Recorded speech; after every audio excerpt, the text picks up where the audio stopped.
जय श्री राम। मुई तो हेड़के बोल लोग नुहे ये पंडित ज्ञानी भी हेले मुई मोर मनर कथा कहबार लगी बाध्य हो। प्रभु श्री राम को जन्मदिन नु हनुमान जयंती तो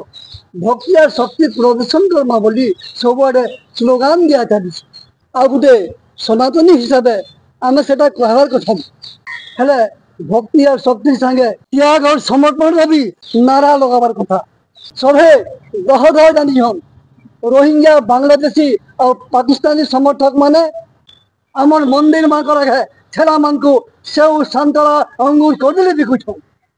आम से घिनिकी बड़ा श्रद्धाने महाप्रभु को भोग लगौ से कदली सेव मान को से नाई ठुक थे बोल क्या माने अच्छे भाई यहाँ मुई ना कहबार ये सोशल मीडिया कहते लगी कम से कम प्रभु श्री राम को जन्मदिन नु हनुमान जयंती तक सनातन धर्मी माने शक्ति और भक्ति संगे त्याग और समर्पण को भी भाव रखबार कथा भक्ति और शक्ति कथा तो जानी छो त्याग माने हेमान को ठुकला जिनिस घिनी करी